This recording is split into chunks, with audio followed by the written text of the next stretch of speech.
Yeah. So first, let me just do a little bit of spotlighting, and for our guests today. Okay. So hi everybody. Welcome to our Diversity in STEM series sponsored by the Science Learning Institute. That's the institute that I'm the director of. Just really excited to have you all for this amazing event. We've had a lot of wonderful panels this year with our Foothill College alumni. So really excited to host this event for Women's History Month. So today's topic is women in STEM. And I think I mentioned this on at every panel. It's really wonderful to me how responsive Foothill College alumni are when I reach out via LinkedIn to do a cold contact and say, hey, would you be interested in coming back to talk with students? So just want to really appreciate those of you for whom I'm meeting you for the first time on Zoom. We're excited to host 4 women, and I think Pavini hopefully will show up at some point, but Sarnai, Gantumur, Yasman, Damestani, and Katherine Mavromatti. And Pavini Sethi is our 4th speaker. So Lily, if she shows up, if you can make her, or just alert me, and then I'll make her co-host so we can share her video. So what we are going to be doing today. Oh, and if people have just entered, if you can introduce yourself in the chat, just share your name, your pronouns, and your major, so our guests can kind of know who's in the room. And I think we'll just go ahead and get started. So how we're going to run today is we'll have a panel section of the session where I'll be asking some questions of our guest speakers, and you'll get to hear a little bit more about their own journeys since Foothill and maybe even a little bit before, and what they're doing now. And then we'll have time in breakout rooms for you to do a little bit more networking, maybe find one of the speakers that really resonated with you that you want to ask more questions to in a smaller setting. So it'll be broken into those 2 halves, and then we'll come back together as a full group to debrief a little bit and hear some last advice from our speakers. So how about we'll just go ahead and get started, and let's just do a quick round of introductions for our guests. And if you can share your name and your pronouns, if you feel comfortable, your current job title and where you're working, any identities that matter to you. And I know it's a lot of things, but one thing about your current job or career that you are grateful for. So anybody want to start us off? I'm happy to start. Great. Hi, everyone. Yasman Damestani. I use she, her pronouns. I live in Boston now, and I'm currently a director and head of digital medicine at Karyopharm Therapeutics, which is an oncology company. I'm a first-generation immigrant from Iran, and one of the things I love the most about my job is that digital medicine is getting us all closer to health equity and improving healthcare for underserved and underreported communities. Great, that was wonderful. Thank you, Yasman. Katherine, your Sarnai, one of you want to take it next? Hi everyone, I'm Katherine, pronouns she, her. I'm currently working as a software engineer at a company called Noah Medical. It's a new startup in the medical device field. And I think what identifies me the most is that I'm an engineer, and that makes me very data-driven. So I think what I'm very grateful for is being able to work and make an improvement in the medical device field, and give our healthcare practitioners an opportunity to have more data to perform their decision making and improve our healthcare. And I'm really grateful to be working in this field. Thanks, Katherine. And Sarnai? Yeah. Hi, everyone. My name is Sarnai. I'm originally from Mongolia. I've been living here in the Bay Area for some time. My pronouns are she, her. Currently, I work at Meta Reality Labs via ICONMA. It's a consulting company. You might know Meta as formerly Facebook. I work on hardware wearables devices. I graduated from Foothill College in 2016 and transferred to San Jose State. Currently, I'm a master's student. I will be finishing my program very soon. And one thing I I'm really grateful about my job is I work with a diverse set of people who are very smart, and then we also get the great feedback from each other and provide it's a very safe environment to grow and then also be challenged. And I'm also happy to be like a non-tech background person. I study psychology, and then I could fit in right in. So yeah, I get inspired to work on new technology every day. Cool. So that's a little bit about our three guests, and let's start and jump in. And if you could each share a little bit about your life before Foothill. It doesn't need to be a full autobiography, but a little bit about before Foothill and then how you ended up at Foothill as alumni. So I'll send it off to maybe Katherine first, if you don't mind. Yeah, so I actually grew up in Cyprus, which is an island near Greece, if you don't know. Yeah, I grew up there, and I always enjoyed math and science. And like most people in the medical device field, I wanted to be a doctor. And then my mom moved to the Bay Area for a job opportunity. So I followed along, and thankfully, by talking to people, I learned about the community college system and did some research and found Foothill in our area since we were in the Bay Area. And that's how I got started. And it was such a great way for me to not lose a year to try to apply to colleges after high school. And I'm very grateful to have found it. Maybe you can also just talk a little bit about your time at Foothill and what you studied, and yeah, what the experience was like for you.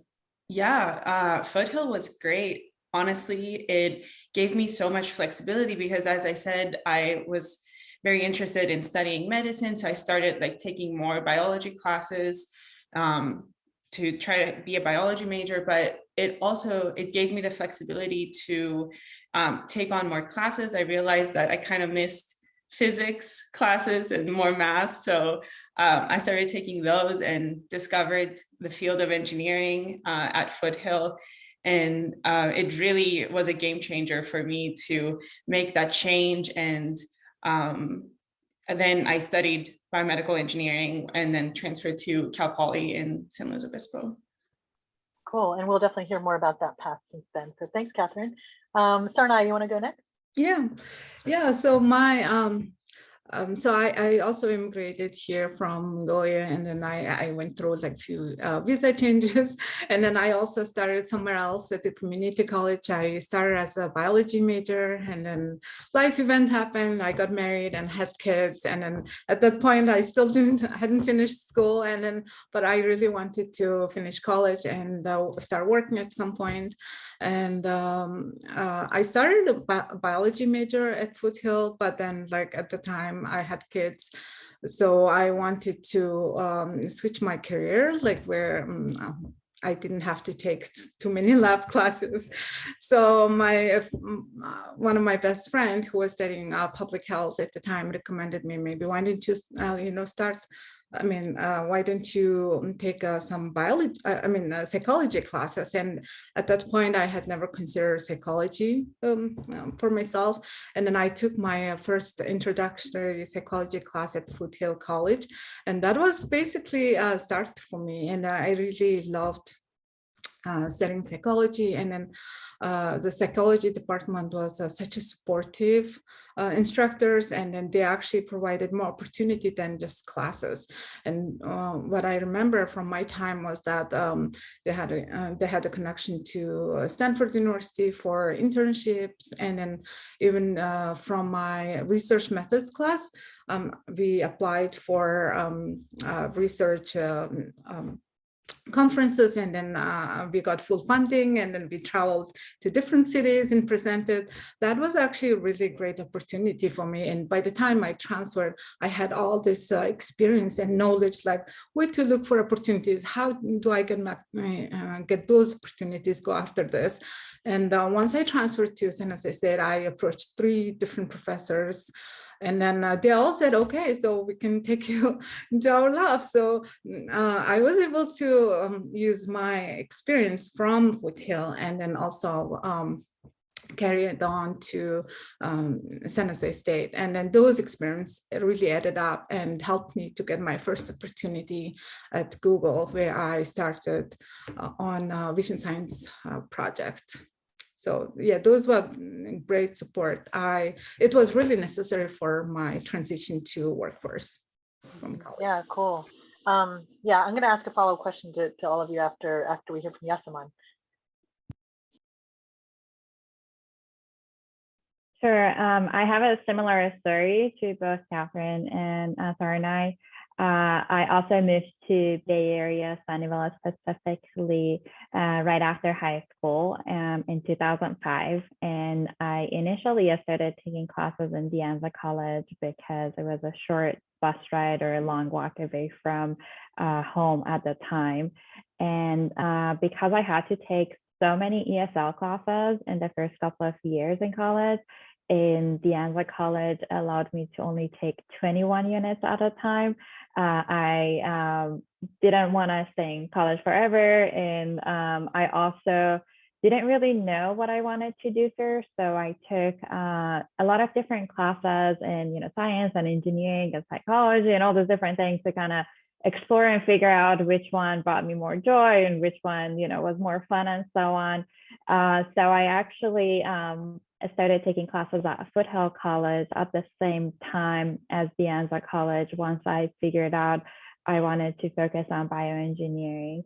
And then I realized for bioengineering what specific courses I had to take. And my goal was to then finish the community college process in 3 years before transferring to a 4-year university. So by going to 2 colleges at the same time, I was able to take all the prerequisites and kind of make up for the years that I had to take ESL classes and all these other units that didn't necessarily help me with, the bioengineering degree at the time, but really helped me figure out what I wanted to do in life long term.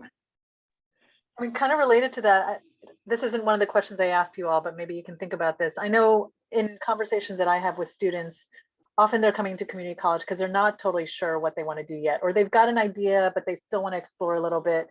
And there's just so much choice and there's so much available at a place like Foothill. How did you all navigate like figuring out what you wanted to study, finding those resources? Sarnai, you mentioned you found all these different opportunities.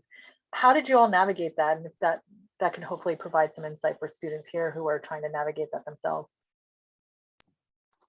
Maybe Yasman, do you want to go first on that one?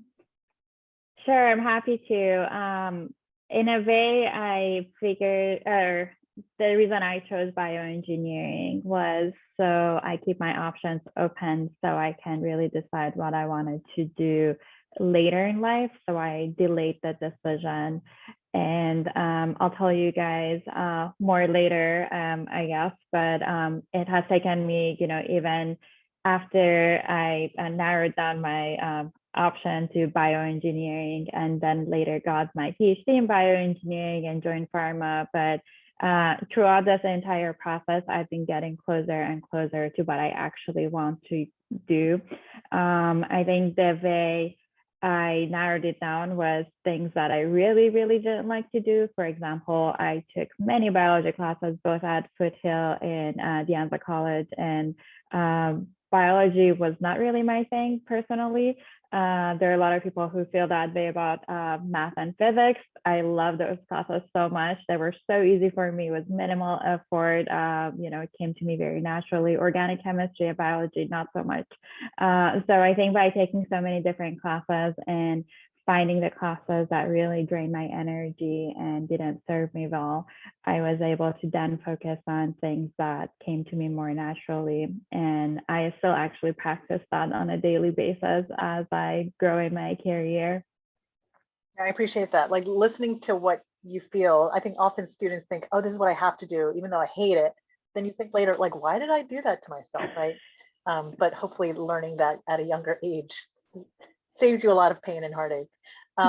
Katherine, what about you? How did you navigate all those options?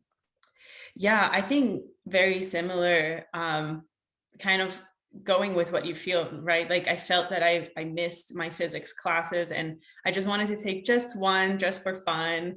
And then I was like, okay, yeah, I really like this.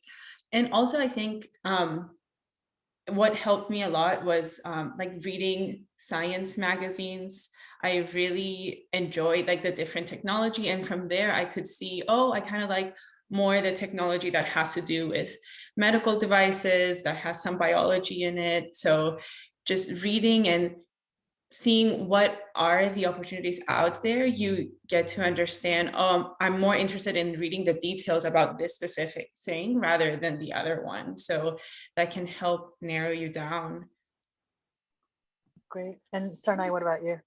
Yeah, my recommendation would be, it's again based on my experience, just because what you're doing, what you're thinking you will be doing might be really different eventually what you will end up doing. So I would say just learn to get help and then talk to enough people and talk to your instructors.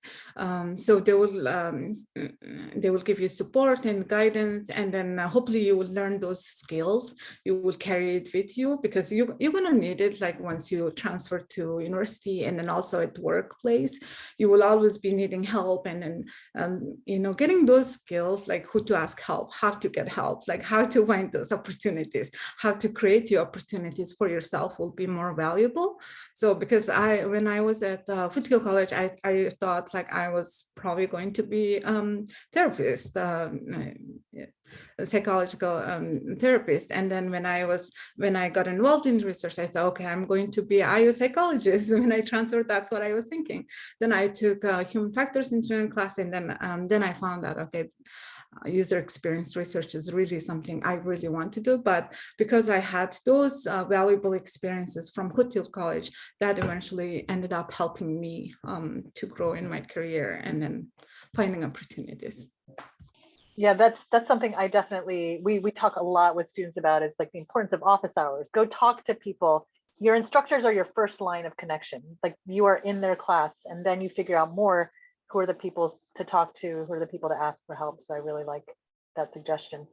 Let's transition a little bit, and Sarnai, you start to go there, so maybe you can take it from here. Is like, how did you end up where you are now? And knowing that there's probably lots more exploration you'll go through after that, how did you get to where you are now since Foothill, and what was that path like? Yeah, so for me, like when I went back to college, I had kids and I had young kids, and then I had to take full-time classes, and then I knew it was just my last chance to finish school and then start working. So then I was really focused at the time, and just realizing that, okay, shortcut is not the way to go. It's gonna take time and effort to grow. So just I noticed that it started to bear fruit, like when you just progress little by little. And then, as I mentioned, I had all these experiences, and then I discovered my passion was a UX research at San Jose State. And then I just tried to got involved in research labs as soon as I transferred. So that really was a really great applied experience for me. And then I also started to learn about the LinkedIn. So that's one of my recommendations. So you really need to start like learning about these things early enough. Don't wait until you graduate or until you transfer, because these things take time. So there is no shortcut. So after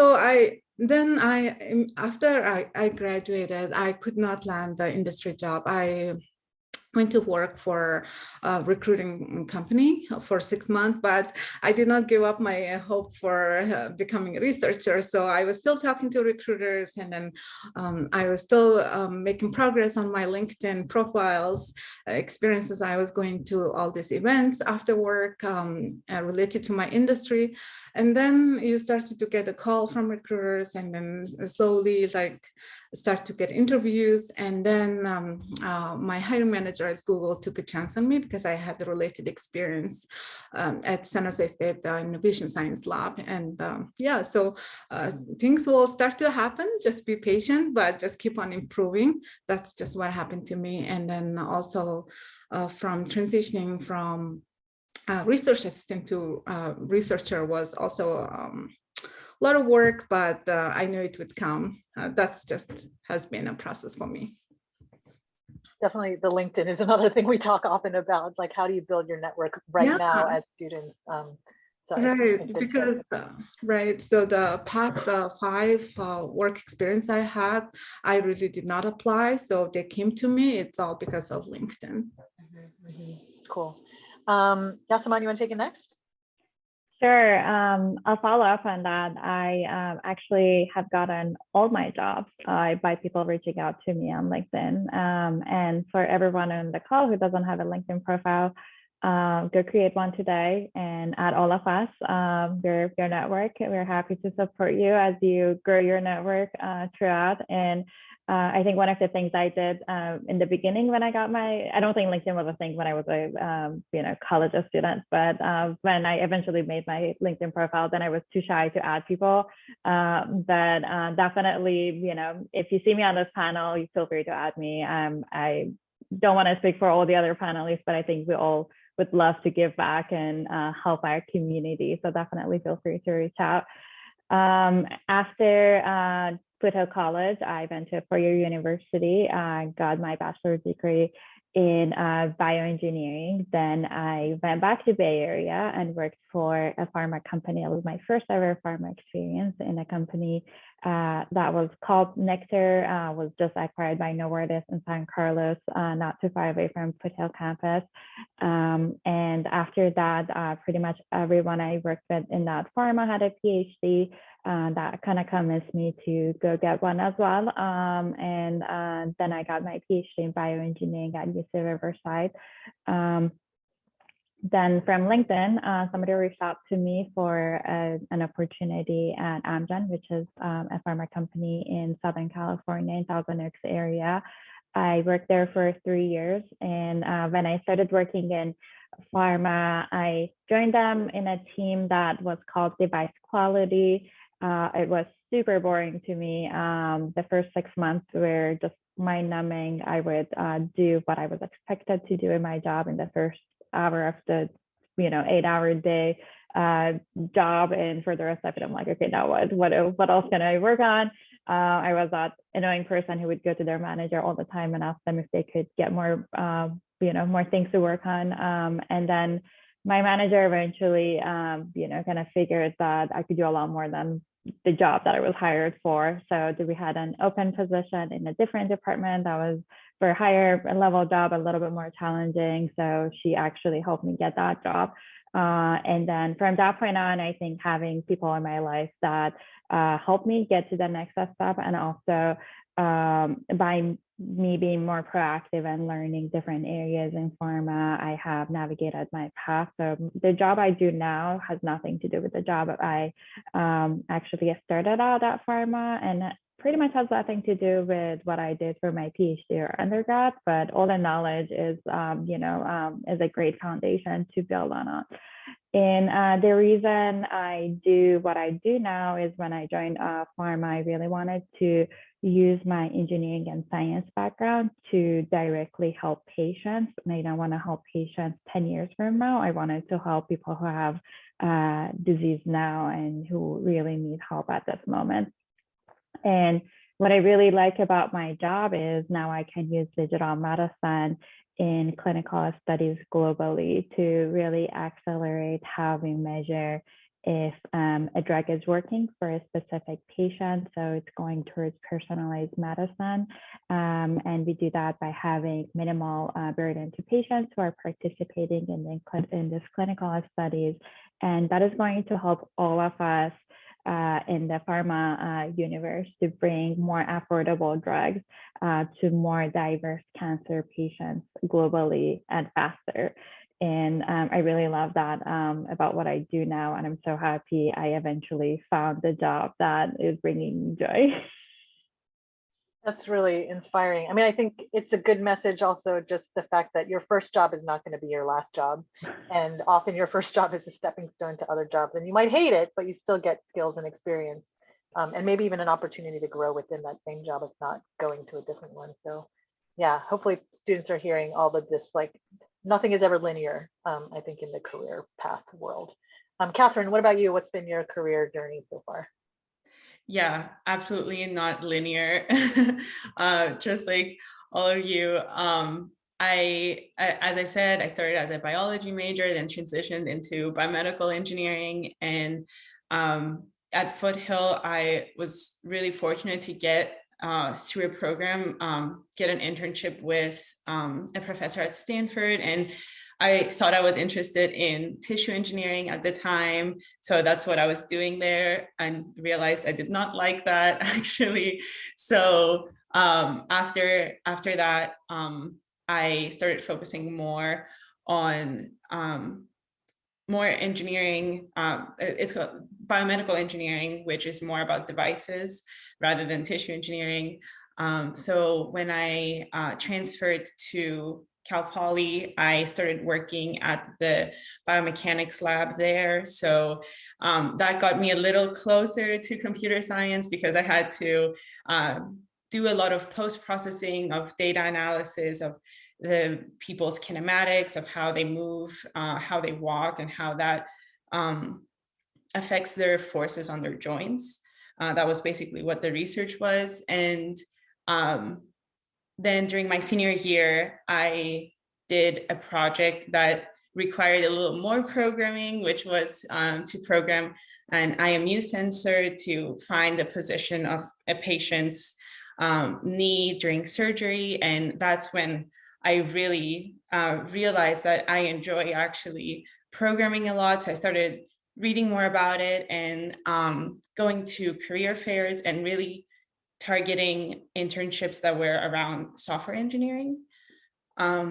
So yeah, that's kind of how I transitioned into it, just on my own, spending time to learn it. And I was really fortunate to get a position at True Vision, where they gave me a chance to start as a software engineer, and everything else just kind of came naturally after that. Just stayed curious and kept learning and developing. I'm going to throw in another question that I also didn't send to you all, but maybe if you have some thoughts. I know in past panels, we've had people talk about like an important mentor they had, or like a really terrible mentor they had, and like the role that certain people have played in their lives. Do any of you have somebody that kind of comes to mind as like, oh, this person really affected my academic path or my career path, and who those people were, if anybody's willing to share that? Yeah, actually, at Foothill, I took my first calculus class with Dr. Jeff Anderson, and then took also my linear algebra class with him. And he was amazing because he really focused on learning, and that, you know, a class is more than just a means to an end to like just get a good grade so that you can transfer to a college. It's really about gaining the knowledge and understanding that will help you later on in your life. And I think that was very life-changing for me, because I've always been like very ambitious, still am, but you know, it's important to take a step back and understand why you're doing certain things and enjoy the way to the goal. Yeah. That's great. Sarnai or Yasman, does one of you? Yeah, similar to Katherine, I also had a lot of mentors, and at Foothill College, those were all my psychology professors, and then also club. I took classes from Italim. She taught statistics, and I still use the knowledge I gained from that class. And Ben Stefanik, who was a psychology club a coordinator, so I would go every week to participate. And then also they basically showed me like what I can do with this opportunity. How can I make it into bigger opportunities? So I would say those were my mentors. And also when I transferred to San Jose State, I took a human factors engineering class. I think if it was taught by a different professor or someone else, I would not have followed this path, but it was really great instructor, and in whose lab I stayed, and he was just great person and great human beings. I learned a lot of lessons, not only like rigorous research methods, but just as a mentor, like they will show you, okay, so just for one example, it comes to mind. So he did not get a grant for one research project, but he said like, I'm still gonna do it because this is a really good project. So, and then I got the lessons, okay, so it's not only because if I get this, I will do it. So just things like that, it stayed with me. So I would say professors were great mentors. Yeah, great. What about Yasman? Absolutely. I won't repeat what Katherine and Sarnai said. Obviously, professors are great mentors and they're there to support you.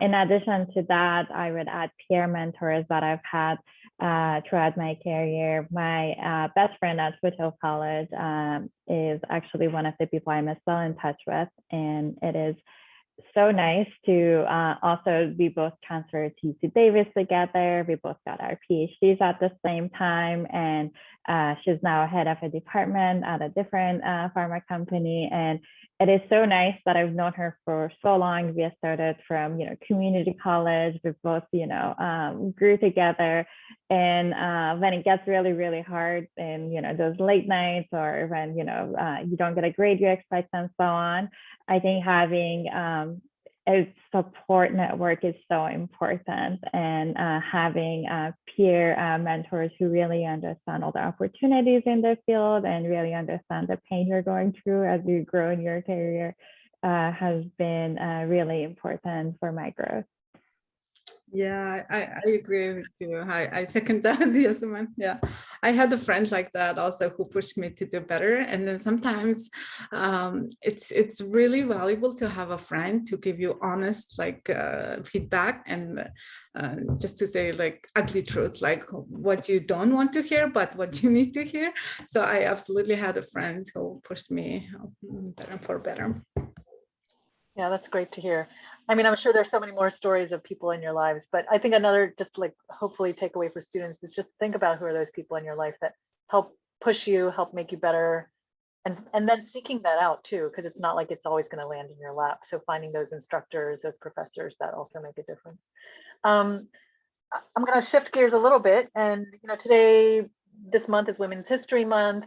This panel is titled Women in STEM. So if you all could talk a little bit about your experience being a woman in STEM, experiences with imposter syndrome, if you've ever had that. I know that's something that comes up a lot when I'm talking with students, especially if they're from underrepresented groups, like how it feels to be a woman in a CS class or the only woman in the engineering class, pursuing these fields, being in a tech company and not seeing many people that reflect your identity. So anybody want to start off talking about that experience and how that has affected your own journeys? Yasman, do you want to go first? Sure. That's a hard question and a hard situation for sure. And I think acknowledging how hard it is and preparing the students for that is best we can do. I'm not sure if I heard about imposter syndrome when I was in community college, but definitely heard about it later in life. Maybe it wasn't even till I was getting my PhD. And I think knowing what it is and being able to call it out and identify it helps so much. Just knowing that, okay, yes, this is exactly what is happening. It is not that I'm not good enough. It is just my feeling about it.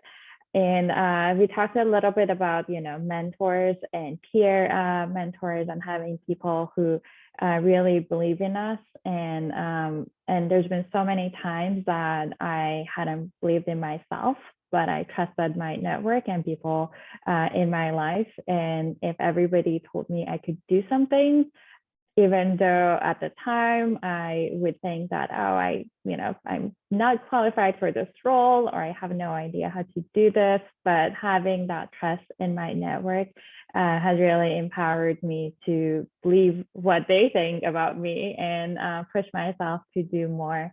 So I can't emphasize enough how much my peer mentors have helped me overcome imposter syndrome, and it is so nice to see it's shared across the field. And another thing I would add is that imposter syndrome and all the other biases that women feel or face in STEM are not going to go away. They're just going to get pretty much worse as you grow more in your career. As I'm, growing more in my career, I'm becoming more and more the only female in the room, and it's very sad and very lonely. There was a time at, I think at Dianza College and Foothill College, most of my classes were 50-50 for the most part, men and women. And I did not even realize how lucky I was until, entering the workforce and moving higher in my career, even at the entry level roles. There's so many women. And as I move to higher roles, there's just less and less women, and it becomes really lonely for those of us who've made it. And the imposter syndrome becomes a lot stronger. You look at all your peers who haven't made it to the level and ask yourself, do I really deserve to be here when everyone else is still struggling at the entry level job that they got? And I think we just become better at handling that, and we become the internal voice that we need to hear in our own head to remind ourselves of all the experiences we have, all the hardship we have endured, everything that we have put up with to make it to where we are, and to really embrace the next challenge, and to really, believe in ourselves. Yeah, I definitely appreciate that. Like, the inner voice has to be really strong to withstand that kind of pressure. And I can imagine being the only woman often in the room. That's not always easy. Katherine, would you want to go next on that one? Yeah. Imposter syndrome is just part of the life. It definitely has been there for a long time. And yeah, as you said, Yasman, like identifying it and understanding that this is what I'm feeling and it's not reflective of reality is very important. I think what has helped me is kind of to stop comparing myself with other people, always just look inwards and, ask myself, am I better than what I was yesterday or a month ago? Truly like do the work to identify what are your weaknesses and where do you think you're lacking understanding in something. And that will help you create a more realistic plan as to how to grow, rather than just doubting every single move that you're doing and every position that you're gaining. So I think just doing a lot of self-reflection and talking to people that you trust, your friends, your managers, getting close to them so that you can have these honest conversations is really important to get a more realistic picture of where you are. Yeah. Katherine, have you had experiences where you've had managers who've been supportive and not supportive in those kinds of cases? Oh, I've definitely had both. I've definitely been doubted, especially when I first transitioned into the software world from a biomedical world. I've had people, tell me, why are you trying to do this? What are you trying to prove? Or you don't have like 4 years of CS background to justify this. And, at the end of the day, I knew that this work makes me happy and I knew that I could do it. So it just became about me talking to the people that wanted to support me and create a plan to allow me to gain the knowledge that I have to gain, because at the end of the day, it's just knowledge, just because you started 4 years earlier and made a choice doesn't mean that I cannot start now and make more choices to learn a new skill. So I think that's important to understand the power within you, how you can do whatever you want to do, basically. Mm-hmm. However cheesy that might sound. No, totally. I mean, hopefully we have a lot of like agency to make the difference that we need to for ourselves. And also, like, how do you find those allies or find a better workplace? I've been in those situations where a workplace where I just didn't feel like I was being encouraged to grow. And at what point do you say, okay, see you later, I'm going to find somewhere else that does support me? Yeah, exactly. If you can't find those allies within. So Great. And Sarnai, what about you and your experiences with that? I think Katherine and Yasman talked about like the whole issue like pretty well. So I would like to add maybe like understanding yourself more, and then just to confirm their points, also like building a supportive network. Also just maybe getting yourself out of the situation and then looking from outside, and maybe you are not thinking this situation correct, or like maybe you under stress, or like just maybe evaluate the situation, and understanding yourself better might be helpful, because I know like I'm not like super competitive person, and then for me like I take things and so it's not only okay, so I have to get through it. Sometimes maybe leaving is an option too. So it's just understanding yourself better might be really helpful. Yeah, great. Maybe one last question we can ask, and then we can open it up and then see if we want to send people to the breakout rooms, is just about your job. So I know each of you has a title, and I know for me, I don't always understand a job when I look at a title. So for the students who haven't had experience in the working world yet, if you could just share, like, how would you describe your job to somebody who isn't in your field in a simple way?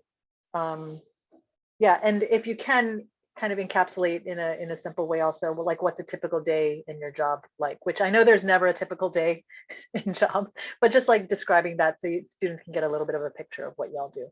Sarnai, do you want to start us off this time? Yeah. So I'm in a field called user experience. It's kind of broad field. So my specialty is user experience research.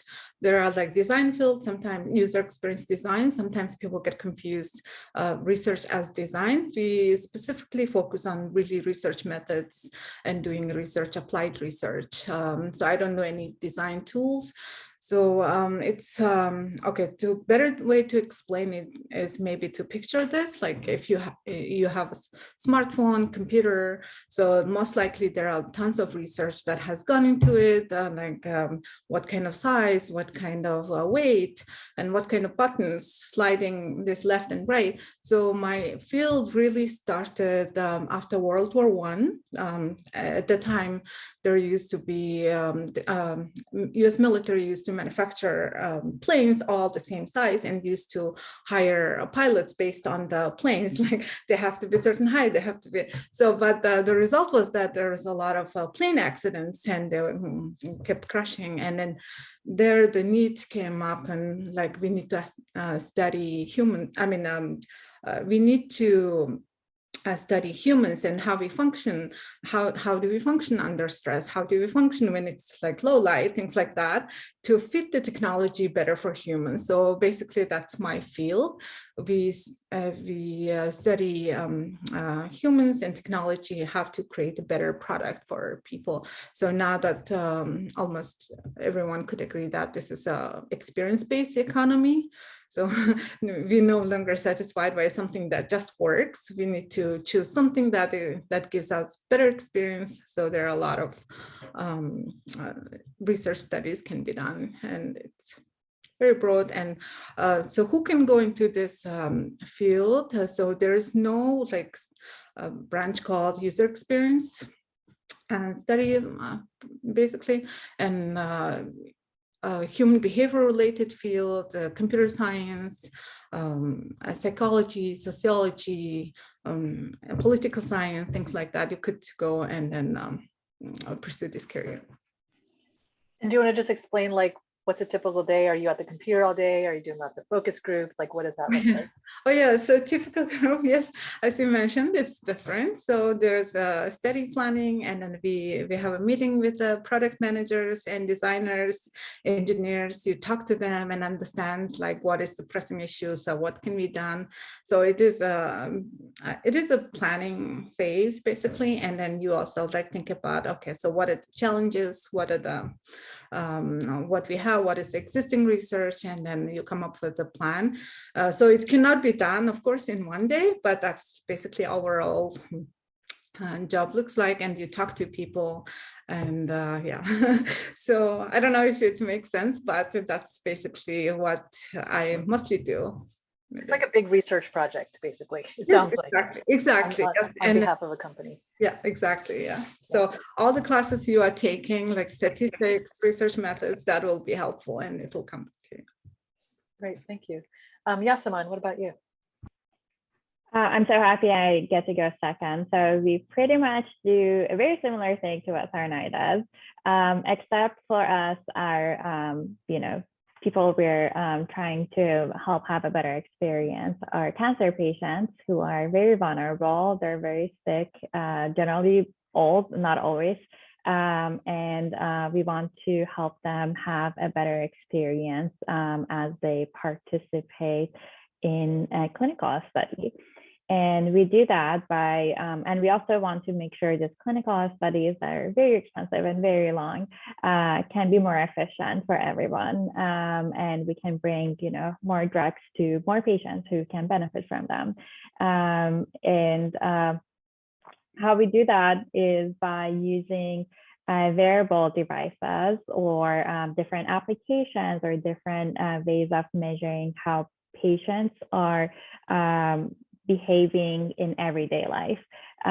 For example, if you're taking a drug, every day, you usually go see your doctor once a month in the best case scenario. And so much happens in that 1 month, and then the doctor asks you, oh, what did you think? How do you feel? What are the side effects? And what we're trying to do is to have a more quantitative way of measuring if something is actually improving. For example, they measure if the patient is taking longer steps or shorter steps. And we know based on research that people who are younger and happier and healthier generally take longer steps than shorter steps. Shorter steps are usually associated with aging or with sickness and with lack of balance and so on. So taking all of the kind of basic physics and math about human movement and muscle movement, I know Katherine does or did some of that in her job, and I actually did some of that in some of my previous roles. Now we take all of that knowledge and we see how that applies to our patients who are taking drugs that are not approved by FDA yet, and how we provide them that body of knowledge that we collect from patients' quality of life and provide it to FDA in a way that more patients can benefit from this drug. This is also going towards personalized medicine. We see that, for example, different patients who have certain type of genetic may behave very differently as a result of this drug than others. And I think by measuring that quantitatively and by knowing the genetics and the background and all of those about the patients, we can bring drugs to patients that can really benefit from them and not have all these other options available that may or may not work. A day in my life. So I lead a team of 4 people, and most of these people went to college after I did. So they have some digital medicine I don't think is still a major in college, but data engineering is one of the things that was not a major in college when I went to college, but now is a major. So in my team, I have a data engineer. I have someone who just got his master's degree in public health, and I have a data engineer, and I have a computer scientist. And I work with 40 people across pharma, mostly in science, but a lot of different backgrounds. Some of them are graphic designers, some of them are, technical writers, so many different backgrounds. And we also have a lot of external vendors all across the globe that we talk with and work with on a daily basis. So based on different type of cancer, we have different products that help these patients based on the patient need. And every person in my team is responsible for focusing on that disease area, the cancer type, and providing to the clinical team what would serve those patients best. And because we have time difference, across the globe, My day generally starts very early, and I live in Boston, so it would be a lot. It was a lot worse when I was in California. My days would have started at 5 a.m. Now at least I get to start them at 7 a.m., which is much better. At my first meeting of the day is generally with our app developers who are in India. And then we have our device vendors who are based out of France and Belgium. Those are usually calls that happen a little bit later in the day. And then we have clinical sites all across Europe, all across the US, and also now in China. So it's really global. It's really interesting to understand all the challenges also with different languages and with different expectations from how technology is supposed to behave. And generally in the afternoon, evening time, that's when we have more of our internal meetings. And we get together with my team. We review some of the data we've been collecting from these patients. So there's a lot of data analytics, there's a lot of programming. And we sometimes have problems where we have to brainstorm to find solutions, and there are focus groups to really understand what is the next thing we work on. And there are lots of internal conversations to also figure out the strategy for the company, for my department as we grow and move forward. What would patients need in 5 years, and what can really help them. So it's pretty fun. And I have been actually working from home for the past 2 years. So all of what I can do can happen virtually, interestingly. But it's busy and productive regardless of the physical location. Great. That sounds super interesting. So thank you, Yasman. And Katherine, what about you? Your job and typical day? Yeah. Surprisingly, software engineering is also a lot about communication, just like you guys described. I think it's just a general thing once you go into the industry. Having good communication skills is key, because you're not doing a small project for a class, right? Or doing something that will impact someone for one day. You're creating a product that will go out in the market and will impact a lot of people for long periods of time. So it's important for, to understand what the user needs are and what problems you're truly trying to solve. So a lot of software engineering at first starts with clarifying your requirements and what you are trying to implement, and speaking with all the different groups like product, clinical, other engineers, because software is also used a lot for integration points, right, between hardware or data or networking. So you really have to work with all of these different groups to clarify really the problem that you're trying to solve. And the nice thing about software engineering is that there's also some downtime. So you get to have your own time, quiet time, to work on the problem that you're working in, implement something, build it from scratch. And it's amazing, that you can just have your computer and suddenly you have a feature or you have an improvement. All your tools are right available to you. So I think that's the beauty there. And I think the last part is the fact that you have your team of peers to review your design, right? So you get to talk to other software engineers and critically think about what you've implemented, get feedback, and grow from that and learn new skills as you talk to your peers. So really, that's kind of the cycle, and it goes over a couple of days depending on what you're developing. If you're developing something bigger, maybe the downtime is bigger, but that's the cycle of events that has to go through. Cool. It is interesting. I think, like you said, Katherine, I kind of imagine software engineers, somebody just sitting at their computer, but you remind me, like, every job I think has some sort of communication element, and you're never working in isolation. Maybe if in an entry level, like if you're just working on one task, but even that is related to a supervisor or some larger team. So it's a good reminder, there's never, well, maybe, even if you're in a lab, you still have a team. So I feel like there's very few examples where you're going to be in a job completely by yourself. So again, for students in the audience, just to really think about how do you build your own communication skills. for future and for current kind of benefit.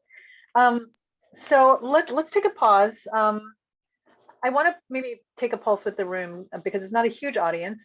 If people in the chat could say whether you prefer to go into a breakout with people, or would you like to just do Q&A in the larger space? Because like I said, we don't have a lot of people. We could potentially just do it in the larger space. So could people just drop in the chat like breakout or stay in larger room, just so we can get a little bit of a check on where people are at.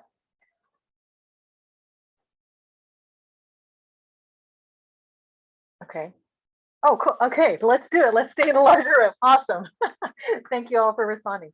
So let's open it up and see if people have questions, either general questions for the whole panel, or anyone want to ask a specific question to any of our panelists on their career path or where they've been.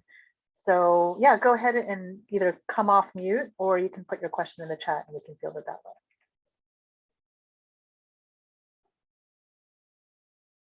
It's always hard to be the first person to ask a question.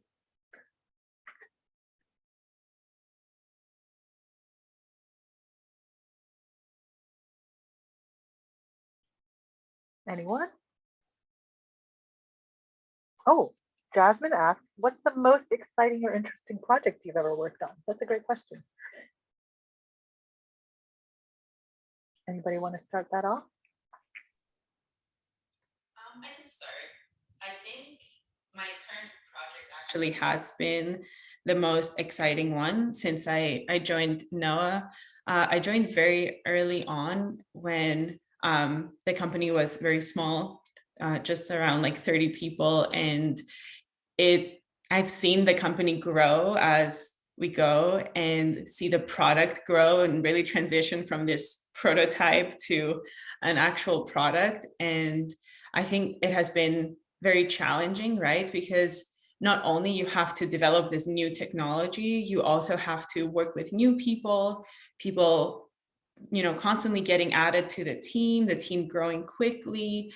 You get to know new coworkers. So it's a very stimulating project from all aspects, both, technical and also communication or, relationship wise. How do you make all of this work while staying true to yourself and like also growing and developing the product? So I think this has been the most interesting one. If you have an opportunity to join something early on, take it.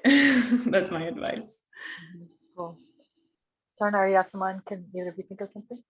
Yeah, so I always struggle with this kind of questions because I tend to have like a lot of things I could say, but so I guess each of the projects has their own like pluses and minuses. The most interesting project for me as working on a product was Google. It was a new technology. I can talk a little bit about it because it's a public knowledge.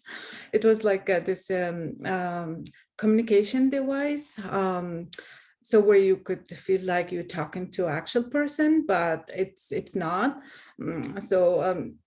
Another person you're communicating is somewhere else, but it's in front of you, like in 3D kind of way. So I guess you can look it up if you're more interested. That was very interesting product. I worked on, so my input was not like huge, but it was the most interesting for me because it was, and yeah, some other project I could think of was, like my San Jose project. It was gamification research that was like, I was kind of feeling, oh, like now I am like getting into it, like my first applied project that was so meaningful for me. And right now also the project I'm working in, which unfortunately I cannot talk about, is very interesting to me as well. It's a new product experience, so it's something completely new. So that's more challenging, but it's also a little bit frustrating sometimes. It's always so mysterious when you're like, I can't talk about it now because it's, all this privacy kinds of things. Yeah, Yasman, what about you? I love all the projects I work on right now. I agree with Katherine that it's been for me very fun to be a part of a smaller pharma company. I used to work for Novartis, Amgen, and Biogen, which are three large bio pharmaceutical companies in the field, and then I transitioned to a smaller pharma. And it's pretty fun being a part of a small pharma. I have built my own team. I have, hired all these amazing people to work in my team. And I think when we first start at the job market, when we graduate, we often go for the big names, and there's nothing wrong with that. But there's also a lot of opportunities in the smaller companies that may not necessarily be available in a larger pharma or a larger setting altogether. I think for me, one of the really fun things we work on is we work with this a specific type of cancer. It's a specific type of blood cancer, and these patients lose so much weight so quickly because of their disease that they have to be hospitalized. And when they get to that stage, they won't be able to take the treatment. So while we, weight loss could be, if detected early, could be a minor thing that could be treated and handled. By the time they see their doctor, they're so severely underweight that they have to choose between getting back to a healthy weight or taking their cancer drug. And while they're going back to their healthy weight, then their tumor is growing and the cancer is spreading in their body. So it's pretty awful that they would have to pick one or the other. So one of the things we do that's super cool is every patient gets to have a smartest scale to take home. The smartest scale has a Bluetooth that is connected to their phone. We have this application, and in our space, data privacy and security and HIPAA and all of those are so big and so important. So our solution obviously meets all those requirements, and that has taken us lots of fun, lots of collaboration and communication to figure out how. But pretty much a patient can step on the scale on a daily basis, and that's all they need to do. They don't have to do anything else. Automatically in the background, their weight is sent to their doctor, to us, and to pretty much everyone else who needs to know their weight. And also on a backend algorithm, we have these triggers built in that if their weight is getting to below a certain threshold, again, the patient doesn't have to do anything. We also don't want patients to freak out about their weight, but on the back end, their doctor will be notified and we will be notified. And doctors are obviously super busy, especially at the time of COVID. They don't necessarily have time to keep track of every patient. And this way, they don't have to keep track of the patients that are doing well. And they only get notified when the patient is starting to decline in weight. And that has helped so many of our patients be able to continue taking the cancer treatment that is saving their life. And it's been just so cool to get to see, individual patients. We obviously don't know their names. We don't know who they are because of, all these privacy laws. But there's like an attachment to these patients, even though we don't really know who they are. And we all root for their, for their survival. And we're all excited when they see that, yes, they're still taking their drug, their cancer is still under control. Hopefully they're going out and having, amazing quality of life. And it's been so fun. I really love being a part of this project and really helping patients. That's really cool. I think it really brings to life this idea of digital medicine, because I think on the one hand, you just think of a medical device or just some sensor and it's just data, but there are people behind those. So it's cool to see that coming together.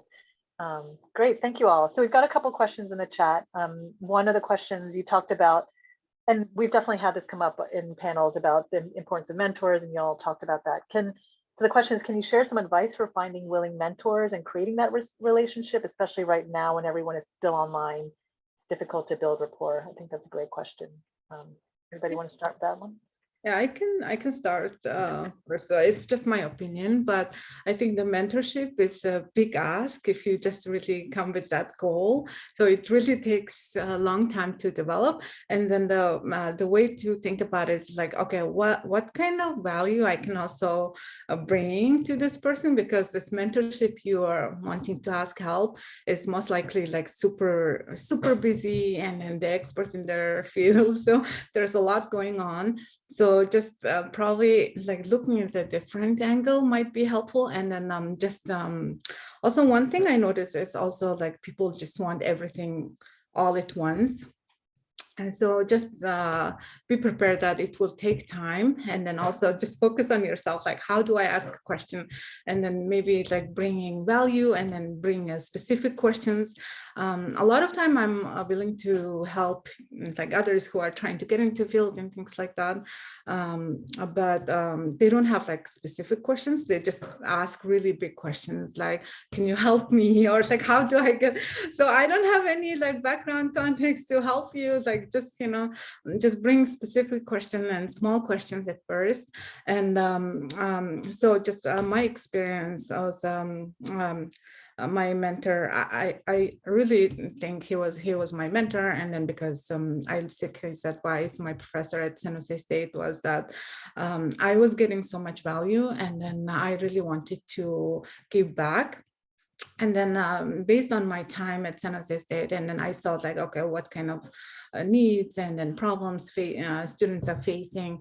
And when I went to work at the consulting firm, I'm consulting in recruiting, I also started talking to candidates and job seekers. So I also wanted to pay it back. So I also organized events for my research lab, and we organized similar events like this one.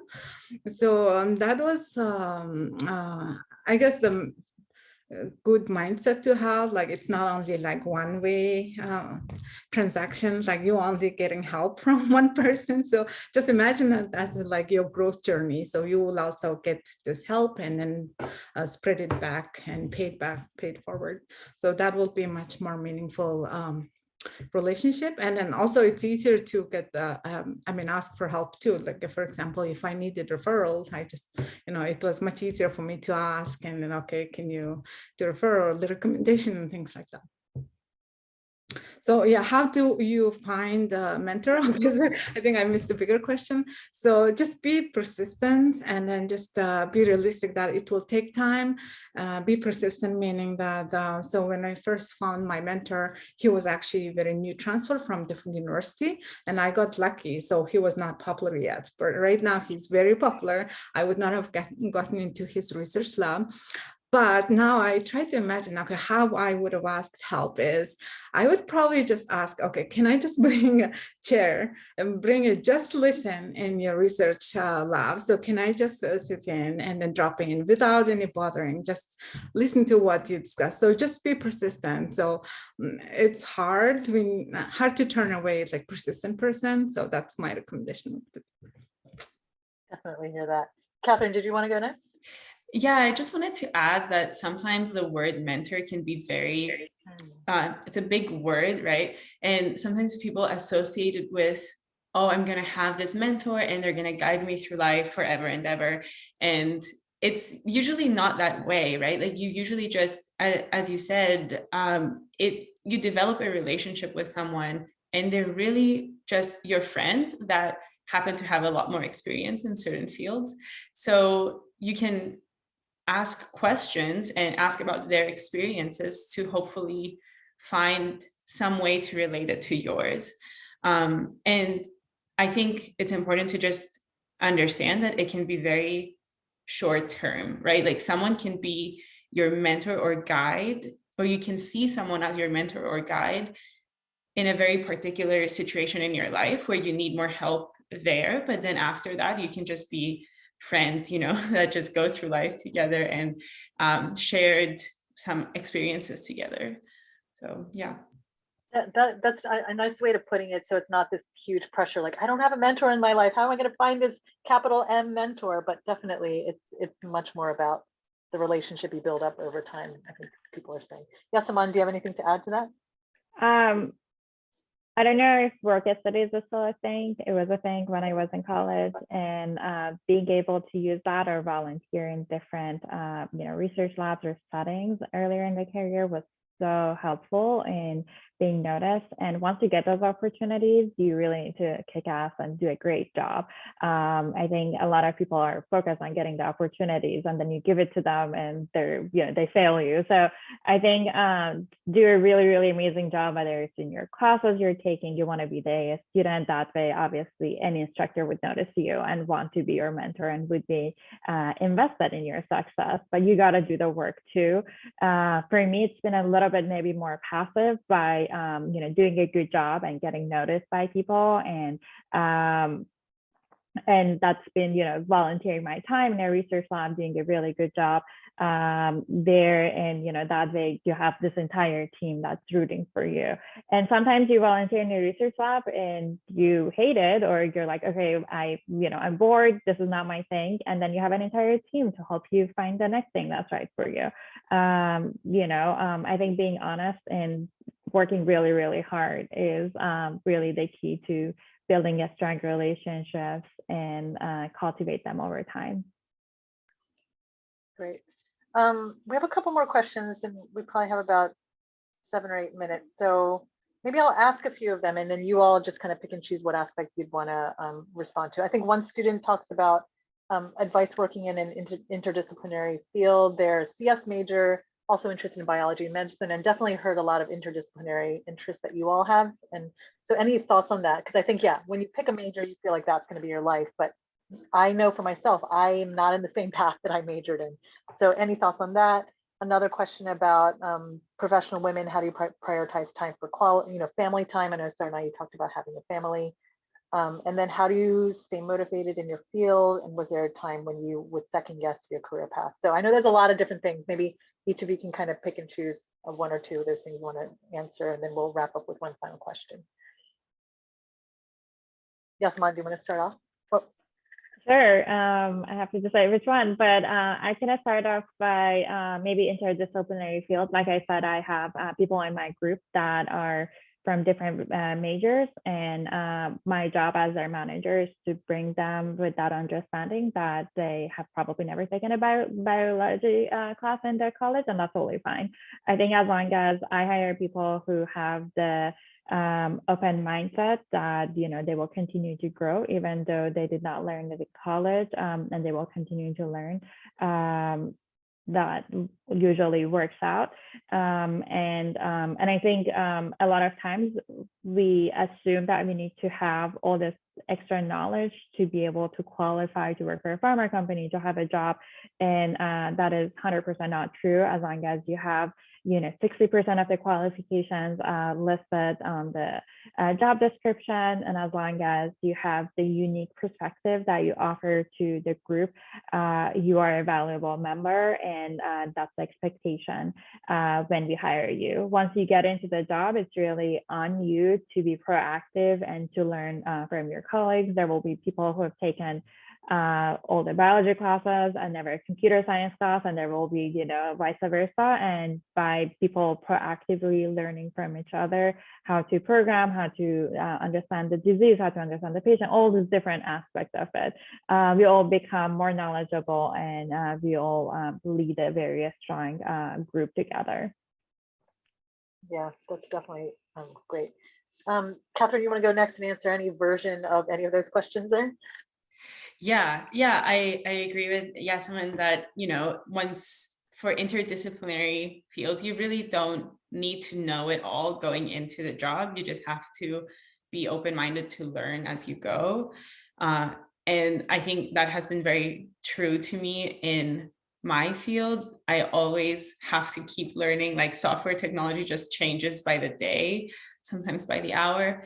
And you really just have to, I think, to tie it in with the other question of how do I stay motivated, I think just truly being curious about certain things and wanting to learn is what helps me, move on and gain new skills, rather than having a mindset of I need to achieve certain things or I have to be an expert in this and this.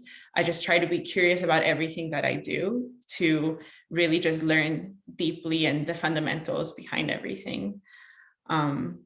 And yeah, second guessing my career, I don't think I haven't second guessed it since I've decided that my career has to be software, but before that it was all a guess. So yeah. And I will say, like, second guessing is just part of it all, right? Like, you're always, am I right on the right path? Am I feeling like some days I have terrible days, some days I love the job. So, I mean, not personally me right now, but I think those thoughts are just natural part of life. So, yeah, I definitely hear that. Sarnai, what about you? Yeah, so on the topic of interdisciplinary, it's probably almost the same in every industry. In my field also, people come from like so many different fields. I think one way to take advantage would be maybe to bring your interest as an advantage. For example, I talked to one candidate who was trying to transition into my field from occupational therapy to user experience. So she was able to use her occupational therapy experience and going into accessibility user research field. So this is kind of niche field. And then even though she did not have experience, industry experience in user experience, she was able to leverage her experience, still going in switching field, but in her like area. And so yeah, and how do you stay motivated in your field? And there was a time. Sarnai, why don't you, if you could talk about the family, juggling family and kind of Yeah. that'd be great. Yeah. Okay, yeah, sounds good. So it's really hard. There is really no right answer. It's so just don't take it as advice, but I just let go of like small details. Just if all the basics are covered, and then I just think it's successful. Obviously, like so just accepting the reality of working parent. It's helpful, and then also, of course, there will be sacrifices, and just don't be too hard on yourself. But just imagine that in the bigger picture of things, just focus on the goal. Like, so what is the alternative, right? For me, it was like stay-at-home parent, like becoming, and then that was my alternative. So, and then my other alternative is working parent. So just be honest with yourself, and then if that's what you want, like focus on your family, stay at home, and that is also a good choice too. But I knew that I cannot have like everything, and then just let go of small details. Maybe like that means like I have to leave my kids off the birthday party and then just use that time for something else. So, and then, my kids sometimes had to ask, oh, I was expecting you to be there, but you just have to explain. So these kind of moments happen. Great. Well, why don't we wrap up with one last question? So, yeah, you all are in various points in your careers, right? And for all our students, they also are on their academic journeys. If you could give a piece of advice to your younger self, like your college age self, something that you know now that you didn't know then, if you could think of what that would be, maybe we can wrap up with that question. Anybody I want think to start? about this often. I wish I had done more internships when I was in community college. And I think imposter syndrome and thinking that I was not good enough and I didn't know enough definitely helped me back. So I think for all the people in community college, my assumption was I had to go to four-year university before I ever do a meaningful internship. So lots of my summers I worked at Home Depot and Michael's, and there's nothing wrong with those, but it's really hard to build a career by working in hourly type jobs. So definitely feel validated and confident to apply for internships in whatever field you're trying to get into. And even if you end up hating it completely, you gain valuable knowledge about what you hate, and you can do something else next summer or next year. That's perfect. And I'm actually going to make a quick announcement about an internship program that we run that we hope students will apply for. So yeah, great. Sarnai, what about you? Yeah, I absolutely agree with the Yasman. So I actually, interestingly, I don't have like much regrets because I started very late. I had like whole support of my family and things like that. But I would also, to add to Yasman's point, try to get like job, even entry level while in school, and just don't wait until the end to apply for a job, look for a job, and create LinkedIn profile. Because I have this experience working in recruiting company, and then I knew applied experience was much more valuable compared to like your perfect grade point average, things like that. So that's why I actually applied for grad school while working. I did not want to take like off from work to go back to school.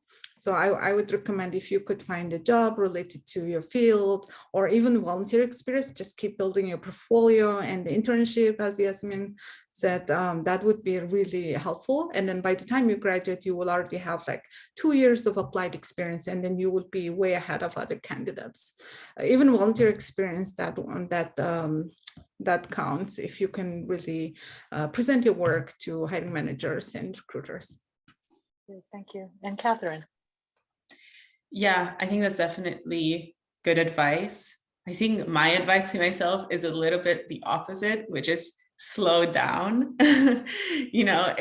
Sometimes I think when I was in college, I was very rushed to achieve and like do things and always, find an opportunity here and there. But I think it is important to slow down and kind of enjoy what you're learning and, take that extra quarter, take, those couple classes that are of interest to you, talk to people, maybe take less classes every quarter, but really focus on just enjoying and learning along the way, because you'll never get a better, you'll never be in a better area to learn than the classrooms, right? Like you have all the time, the resources and the professors to help you learn something. So that's the best time to do it. Great. Well, I just want to thank you all so much. I'm dropping in the chat a survey if students can open and fill out maybe after, but I just want to thank you all. If people can put in the chat some appreciation for our guests today. I heard this kind of theme of giving back in some way, and I think the three of you have chosen to come back to give back to Foothill, which gave you so much. So keep that all in mind too, y'all. I'm going to stay connected with everybody through LinkedIn. If each of the guests don't mind putting your LinkedIn profile in or any contact information, if you'd be willing to share that with students, that would be great too. But yeah, I just want to thank you all again so much for your time and your stories and just sharing so honestly with our students today. I want to make a couple quick announcements before we wrap up. As they mentioned, internships are really an important part of your own professional growth. So I'm dropping in the chat the link to a program that SLI runs. It's a summer internship program, and you'll see in there under the STEM summer internships a whole list of projects that we've got set up, lined up for students to participate in internships that are paid through SLI and in partnership with companies and higher ed institutions. We also just want to encourage you all to find out more about SLI. So Lily, who works with me, is going to drop a couple links in the chat. One is to our Instagram. So follow us. We share lots of resources and things there. We invite the guest speakers also to join us, follow us on Instagram. And then we've got an email list where we send out opportunities like internships, events like this one today on a weekly email as well. And the other announcement I just wanted to make is there is a Women in STEM Club on campus. I hope that many of you all know about. They had some members here today. Maritui, are you still there? Okay, I think she had to leave to come to school. But if you're interested in finding out more about the Women in STEM Club, there's a website and their Instagram that Lily also just dropped in the chat. Find out more about how to get involved, because I think some of you mentioned like get involved with things on campus. Sarnai, you mentioned the psychology club. So encourage you to do that. I think that's it for today. Our next talk for this Diversity in STEM series will be in spring quarter, April 29th. And the focus of that is what we're calling applied math fields, but it's basically what do you do with a math major? And there's lots of different things. So we're going to look for some Foothill College alumni who are in different fields to talk about their journey as well. So thank you again, Sarnai, Yasman, Katherine, for joining us today. We really, really appreciate your time. And thank you all for joining us as participants. Have a great rest of your day, everybody, and take care. Thank you. Thank you for inviting you. us and facilitating this workshop. Happy Women's History Month, everybody. Yes, thank you, Erin. Bye, everybody. Yeah, good luck to all the students. Yeah, thank you for organizing it. Yeah.